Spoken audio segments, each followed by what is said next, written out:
యూట్యూబ్లో ఒక వీడియో చూసాను, అంటే షార్ట్ చూసానండి. ఇట్లా స్వామినాథన్ గారి గ్రీన్ రివల్యూషన్ వల్ల మన లోకల్ లోకల్ సీడ్స్ వాటిలో ఉండే క్వాలిటీ తగ్గింది, క్వాంటిటీ పెరిగిందని క్వాలిటీ తగ్గిపోయింది. దీనివల్లనే మన వైవిధ్యం, అంటే మన విత్తనాలు ఉండే వైవిధ్యం వాటివి లోపించావని ఒక షార్ట్ విన్నా ఒకళ్ళ దగ్గర నుంచి. అది ఎంతవరకు కరెక్ట్ అండి? నాన్ సెన్స్ అండి. ఒకటి ఏంటంటే ఒరిజినల్ సీడ్స్ ని కాపాడుకోవడానికి ప్రయత్నం అయితే మంచిదే, నేను కాదనట్లేదు. కాకపోతే ఈ నాటు సీడ్స్ అన్న కదా, అంటే వన్స్ అపాన్ ఎ టైం మంచిగా ఉండేది, ఇప్పుడు అంత హైబ్రిడైజేషన్ అవటం వల్ల టూ మచ్ ఆఫ్ ప్రొడక్షన్ అవటం వల్ల క్వాంటిటీ టేస్ట్ క్వాంటిటీ పెరుగుతుంది కానీ క్వాలిటీ టేస్ట్ తగ్గిపోతుంది అని అంటారు కదా. సో దానికి కారణం కూడా ప్రజలేనండి. ఫస్ట్ ఒకసారి ఆలోచించండి, ఇది మనం కూడా కనిపెట్టచ్చు అనమాట.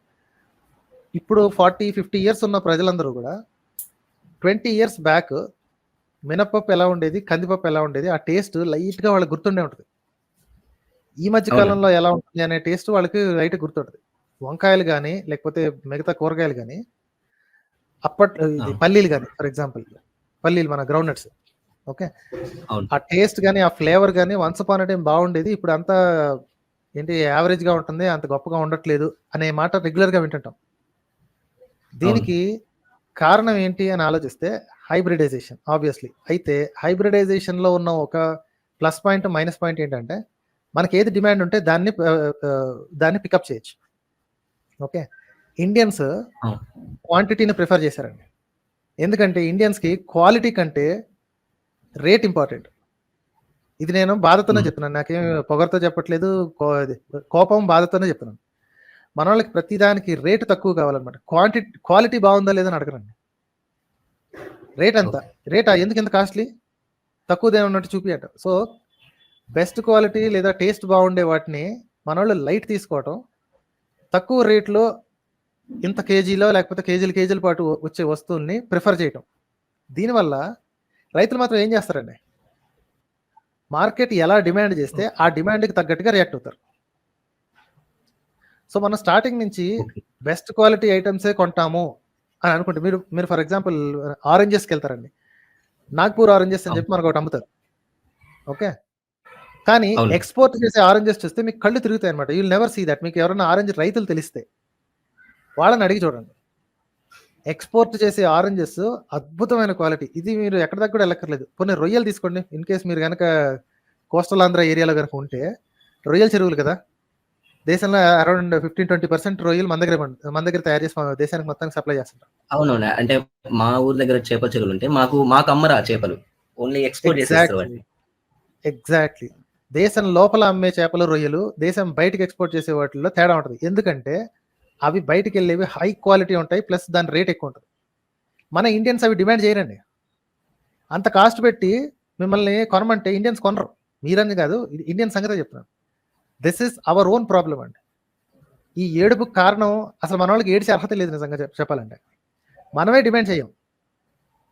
బెస్ట్ క్వాలిటీని తీసుకెళ్ళి ఇంకోటి దగ్గరికి ఇస్తున్నా అంటే వాడు ఎక్కువ డబ్బులు ఇస్తున్నాడనే కదా, ఆ డబ్బులు మనం ఇవ్వలేకపోతున్నామనే కదా. మన దగ్గర పండిన పంటని మనం యూజ్ చేసుకోకుండా పంపించడం కూడా కాదు.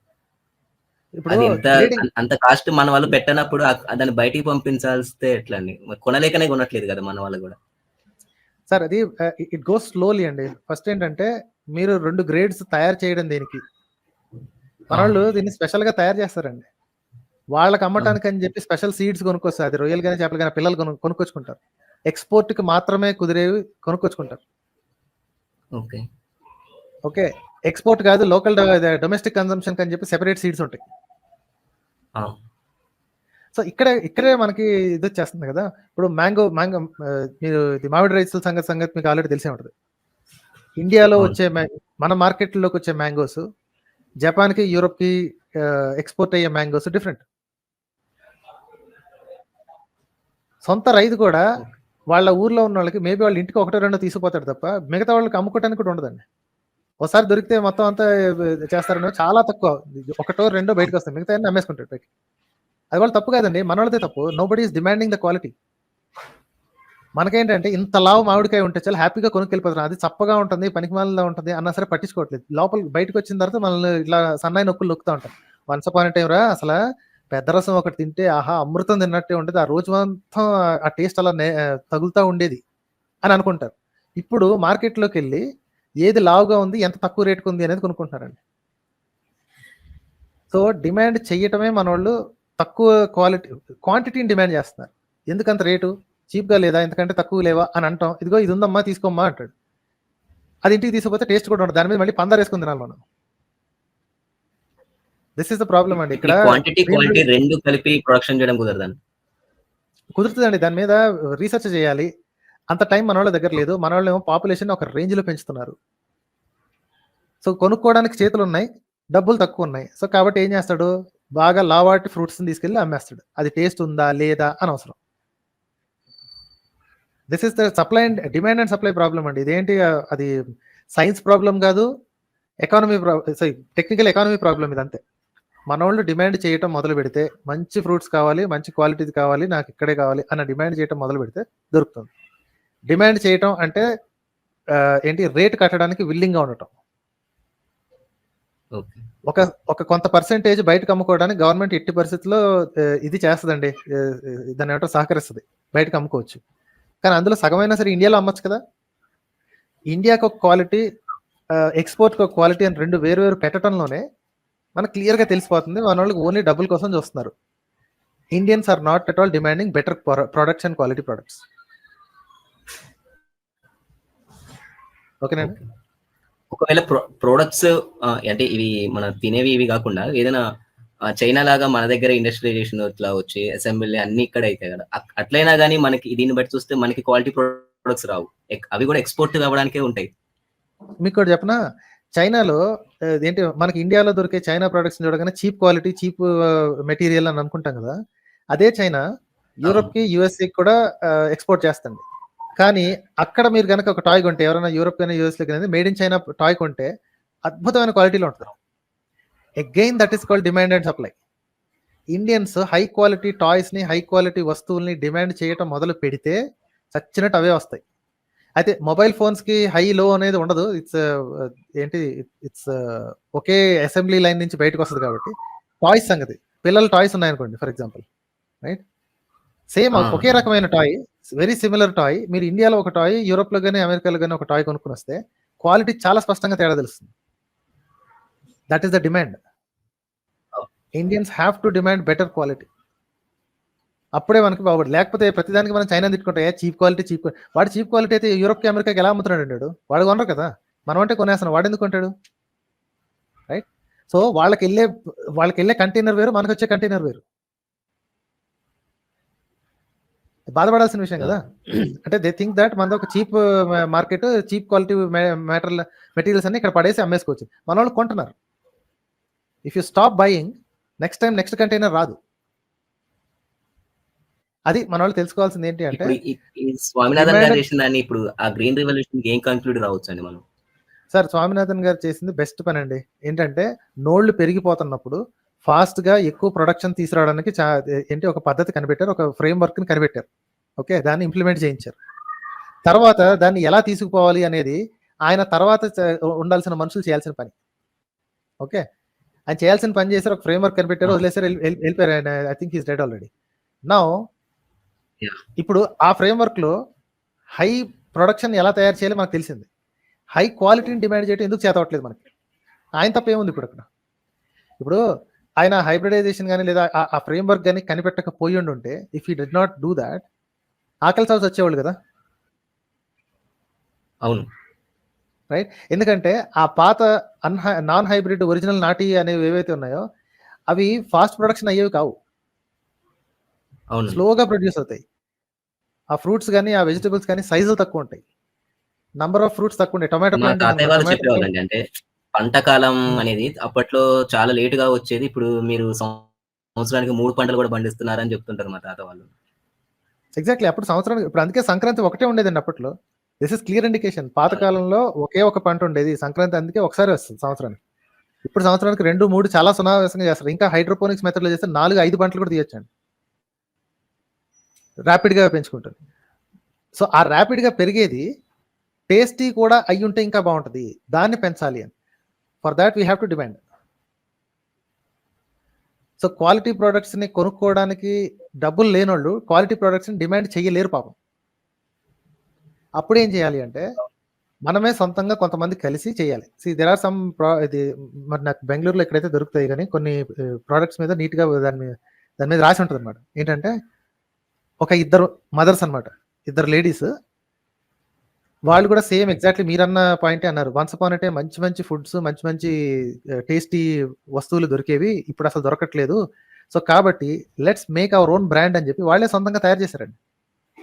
వాళ్ళు డైరెక్ట్గా రైతులతో మాట్లాడి కొన్ని కొన్ని ఎకరాలకు పాటు వచ్చే సరుకుని వాళ్ళే తీసుకుంటామని చెప్పి ఓన్లీ ఈ రకమైన దాని ఏమంటారు ఈ జాతి యొక్క ఈ వెరైటీ మాత్రమే వేసి ఆ దినుసులు మేమే కొంటామని చెప్పి తీసుకుని దాన్నే పిండి ఆడిచ్చి సెపరేట్గా అమ్ముతున్నారండి. మన వాళ్ళు ఎందుకు చేయట్లేదు పని? అందరూ చేయొచ్చు కదా, అది ఎవ్రీబడి కెన్ డూ. వాళ్ళు చాలా చిన్నగా స్టార్ట్ చేశారండి. నేను చెప్పిన ఒక ఎగ్జాంపుల్, నాకు కరెక్ట్గా పేరు కూడా గుర్తురట్లేదు, స్లర్ప్ అనుకుంటా, SLURP అనుకుంటా, అదో బ్రాండ్ పేరు. I see it in Bengaluru, మరి మిగతా తెలుగు రాష్ట్రాల్లో ఉందో లేదో నాకు తెలియదు. దాని మీద నీట్గా రాసి ఉంటుంది ఆ స్టోరీ అనమాట. వాళ్ళ స్టోరీ చిన్నగా మొదలెట్టి జస్ట్ ఒక పేటకో 2 పేటలకో మాత్రమే సప్లై చేసుకుంటూ స్లోగా చేసి ఇప్పుడు 3-4 years ఎంత అయింది, they have now become very big brand. Premium quality ఉంటుంది, ప్రీమియం రేట్ ఉంటుందండి. అదే టేస్ట్ అంటే ఎలా అవుతుందంటే అండి, న్యాచురల్ గా పండించిన పంట అది అని చెప్పి అదొక సెపరేట్ బ్రాండ్ లాగా చేసి వీటిని నార్మల్ గా దొరికే, అంటే ఇప్పుడు మనకి మామూలుగా బయట దొరికేవి ఇవి ఏదో చీప్ ప్రొడక్ట్స్ అన్నట్లుగా చూపెట్టేసి అవి రేట్ ఎక్కువ పెట్టడం వల్ల మాకు తినే వాళ్ళకి ఏమనిపిస్తుంది అంటే ఓకే మన ఇంట్లో గడ్డే తింటున్నాం అన్న ఫీలింగ్ వస్తుంది. కానీ అది ఎందుకంటే అది మనం చేసిన మిస్టేక్ అండి. సమ్ 20-30 years బ్యాక్ వరి అన్నం మీద మోజు పెంచుకున్నాం మనం. ఓకే, వన్స్ అపాన్ ఏ టైం అన్నం అనే దానికి వరి ఈజ్ నాట్ ఈక్వల్ టు అన్నం అండి. జొన్న అన్నం ఉండేది, రాగి అన్నం ఉండేది, రైట్? ఇంకా రకరకాల ఈ మిల్లెట్స్ ఉండేవి చూసారా, సిరిధాన్యాలు, ఇవన్నీ కూడా అన్నమేనండి. అన్నం మీన్స్ ఫుడ్. మనం ఇప్పుడు వరిని ఎలా తయారు చేసామంటే వరి ఈజ్ ఈక్వల్ టు అన్నం, అన్నం అంటే వరి అన్నం అనుకుంటున్నాం, right? Just about 40 years back అండి. ఇది ఇప్పటికి చాలా మంది గుర్తే ఉంటుంది. ఒకసారి వరి మీద మనకి మోజు ఎప్పుడైతే పెరిగిందో అప్పటి నుంచి మన పతనం స్టార్ట్ అయిందండి. చీప్ రైస్లు, ₹2, ₹3 అమ్మేసే రైస్లు ఉన్నాయంటే ఒకసారి ఆ కిలో ఆ రైతుకి ఎంత వస్తుందో ఒకసారి ఆలోచించండి. మీ చేతికి వచ్చేటప్పటికి ₹3, ₹4, ₹5 అంటే there are very few people who are buy that అనుకోండి. బట్ ఇమాజిన్ అంత తక్కువ పెట్టి కేజీ అంతకు వస్తుందంటే ఆ రైతుకి ఎంత వస్తుంది, రైట్? అవి డెడ్ చీప్ చేసేసి ఇప్పుడు ఏం చేస్తున్నామంటే జొన్న అన్నం కావాలంటే అది పెద్ద దాని కాస్ట్లీ అఫేర్గా తయారు చేశారు. వన్స్ అపాన్ ఏ టైం జొన్న అన్నం ఎంతమంది తినేవాళ్ళు అండి? కష్టించి పనిచేసి ప్రతి ఒక్కళ్ళు జొన్న అన్నం, రాగి అన్నం తినేవాళ్ళు, రైట్? జొన్న రొట్టెలు, జొన్న పిండి వీటితో చేసుకునేవాళ్ళు. So we made that. మనం ఏదైతే డిమాండ్ సృష్టిస్తున్నామో ఆ డిమాండ్ ఒకసారిగా పెరిగి ఏమైంది అంటే విపరీతంగా వరి తయారు చేసేసి ఇప్పుడు వరి రేట్ పడిపోయింది, దానికి క్వాలిటీ పడిపోయింది, దాని టేస్ట్ పడిపోయింది. మళ్ళీ సిరిధాన్యాల మీద పడ్డారు, జొన్న మీద పడ్డారు. ఒకసారి ఆ పిచ్చి వచ్చింది అనుకోండి, విపరీతంగా పంటలు వేస్తారు. ఆ పంటలు వేసి ఏ రేంజ్లో సప్లై తయారు చేస్తారంటే డిమాండ్ పడిపోతుంది. అప్పుడు ఈ బియ్యం రేటు పెంచేస్తారు. సో కోఆపరేటివ్ సొసైటీలుగా ఉండి గ్రూప్గా ఆలోచించి అరే మనందరం ఒక పని చేద్దాం అని ఆలోచిస్తే బాగుంటుంది. కాకపోతే మన దగ్గర అది ఉండకపోవచ్చు. సో ఇండివిజువల్గా థింక్ చేయడమే బెటర్. ఇండివిజువల్గా మీకు మీరు బెటర్ క్వాలిటీని డిమాండ్ చేసి కొంచెం రేట్ అయినా సరే నేను ఇదే కొంటాను అనుకుంటే స్లోగా అవే పండిస్తారు. మీరు ఒకసారి ఎకానమీస్ థింక్ చేయండి సార్. ఎలాగంటే మీరు డెడ్ చీప్గా ₹10 వస్తువును కొంటున్నారు అనుకోండి, ఒక వస్తువు హై క్వాలిటీ ₹50, లో క్వాలిటీ ₹10 ఉందనుకోండి ఫర్ ఎగ్జాంపుల్. మీరు ₹10 కదా అని చెప్పి కొనుక్కుంటున్నారు అనుకోండి, నెక్స్ట్ రైతు ఈ ₹10 వెరైటీనే మళ్ళీ నాటుతాడు, ఎందుకంటే దానికే డిమాండ్ ఉంది కాబట్టి. ₹50 రైతు ₹50 రేట్ తక్కువ చేస్తాడు. మీరు చాలా మంది ₹50 కొంటున్నారు అనుకోండి, నంబర్ ఆఫ్ రైతులు అరే ₹50 డిమాండ్ ఉందంటారా, వాడు ఏదో బాగా సంపాదిస్తున్నాడు మనం కూడా వేద్దాం అని చెప్పి అందరు ₹50 వెరైటీ వేస్తారు. సప్లై ఎక్కువైతే ఏమవుతుంది తెలుసా, ₹50 కదా ₹30 పడిపోద్ది. సేమ్ థింగ్ హ్యాపెండ్ విత్ సిరిధాన్యాలు. మీకు గుర్తుందో లేదో 4-5 years బ్యాక్ ఇదో పెచ్చ నడిచింది చూసారు కదా, సిరిధాన్యాలు అని చెప్పి. మిల్లెట్స్, ఆ మిల్లెట్ క్రేజీ స్టార్టింగ్ లో కేజీ 300, 400, 500 దాకా వెళ్ళింది. ఆ పెచ్చ ఒక్కసారిగా పెరిగేటప్పుడు మళ్ళీ ఇప్పుడు పడిపోయింది, right? This is what happens అండి. Once you start demanding quality, కొంచెం ఫస్ట్ దెబ్బ భరించి మీరు క్వాలిటీని డిమాండ్ చేస్తే నంబర్ ఆఫ్ ప్రొడ్యూసర్స్ ఎక్కువ అయ్యి స్లోగా దాని ఆ ప్రొడక్షన్ పెంచితే సప్లై పెరుగుద్ది కాబట్టి రేటు తగ్గుద్ది. ఇంతేనండి. సో స్వామినాథన్ తిట్టుకోవాల్సిన అవసరం లేదు. డిమాండ్ అండ్ సప్లైని కంట్రోల్ చేయడం కుదురుతుందండి. అంటే ఇప్పుడు ఇంతకు ముందు రాయల్ ఎన్‌ఫీల్డ్ బాగా ఎక్కువ కొనేవాళ్ళు కాదు. అప్పుడు దాని దాని క్వాలిటీ అనేది బాగుండేది. ఇప్పుడు ప్రతి ఒక్కళ్ళు అంటే ఊర్లో చాలా వరకు ఆ బైక్స్ కొంటున్నారు. దాంట్లో ప్లాస్టిక్ అనేది ఎక్కువ, అంటే దాని క్వాలిటీ తగ్గిపోతుందన్నమాట. దీన్ని అంటే కంట్రోల్ కొన్ని చేయాలా? లేకపోతే అందరికీ బయింగ్ పవర్ అనేది ఉండడం బెటరా? లేకపోతే ఆ డిమాండ్ అట్లనే ఉండాలి, అట్లా క్వాలిటీ అట్లనే ఉండాలి అంటే బయింగ్ పవర్‌ని ఏమైనా కంట్రోల్ చేయాలా మనం? సో ఇప్పుడు కొన్ని కంపెనీస్ కావాలని చెప్పి వాళ్ళు లిమిటెడ్ ఎడిషన్స్ పెడతారండి. సో దట్ దాన్ని ఏమంటారు, వాట్ యు సే, దాన్ని ఏమంటారు, ఆ ఎలిటిజం అనే ఫీల్ తెప్పించడానికి. మీరు ల్యాంబోర్గినీ అవును. ఉందనుకోండి కారు, మీరు పోయి కొనుక్కుంటానంటే ఆడెవడు. మీ దగ్గర అన్ని కోట్లు ఉన్నా సరే తీసుకెళ్ళి ఆడు ఇస్త్రీ పడేస్తాను ఇవ్వంటే ఇవ్వడు మీకు. మీకు ఒక స్థాయి ఉండాలి ఆటోమేటిక్‌గా. మీరు బేసికల్‌గా ఒక స్థాయి ఉండాలి. మీరు బేసికల్‌గా ఒక సెలబ్రిటీ అయ్యి ఉండాలి. లేదా మీ పెద్ద బిజినెస్ అయ్యి ఉండాలి. వాడు మీకు అమ్ముతున్నాడంటే మీరు వాడికి అర్హత సంపాదించి చూపించాలి. రివర్స్ అన్నమాట ఇది. రైట్. సో ఇలా కొన్ని కంపెనీస్ మీరు చెప్పారు కదా, ఇప్పుడు కొన్ని రాజ్‌దూత్ గాని, లేకపోతే ఈ బుల్లెట్ గాని, ఇవి they have now become clubs అన్నమాట. ప్రతి ఓడు ఏ బైక్ పడితే ఆ బైక్ కొనుక్కుంటున్నాడు అని చెప్పేసి they have become a club. So ఎలీట్‌గా ఉంటది. దానికి విపరీతమైన కాస్ట్ ఉంటది. దానికి ఒక కమ్యూనిటీ లాగా ఉంటది. These are all demand based this things అండి. ప్రైవేట్ కంపెనీస్‌కి వాళ్ళు డిమాండ్ సెట్ చేయొచ్చు. వాడు తయారు చేసేదే సంవత్సరం మొత్తానికి నేను 1000 బైకులు తయారు చేస్తానబ్బా! ఆ 1000 మంది అదృష్టవంతులు. మీకేమైనా కావాలి అంటే నాకు 3 ఏళ్ల ముందు నాకు ఆర్డర్ ఏసి పెట్టు. 3 ఇయర్స్, 4 ఇయర్స్ తర్వాత నీకు ఇస్తా.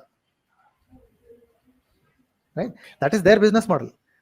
మనం మాట్లాడే దీని గురించి కాబట్టి ఈ సప్లై అండ్ డిమాండ్ కంట్రోల్ చేయాల్సిందే మనం. And I don't think we should blame or even have a question with Swaminathan. ఆయన చేయకపోయి ఉంటే ఈ పాటికి అడుగు తినేవాళ్ళం. సగం మంది ఆకలి చావు వచ్చేవాళ్ళం. సగం మంది అసలు మన పాపులేషన్ ఉండేదే కాదు. Right sir. ఆయన్ని అయితే తిట్టుకుంటూ వాళ్ళ బిజినెస్‌ని పెట్టుకుంటూ దాన్ని సనాతన ధర్మానికి ఇంటర్‌లింక్ చేస్తున్నారన్నమాట దానికోసం. ఓకే అండి. ఓకే. చాలా మంది వెయిట్ రైట్ సార్. చేస్తున్నారు. ఓకే. Thank you.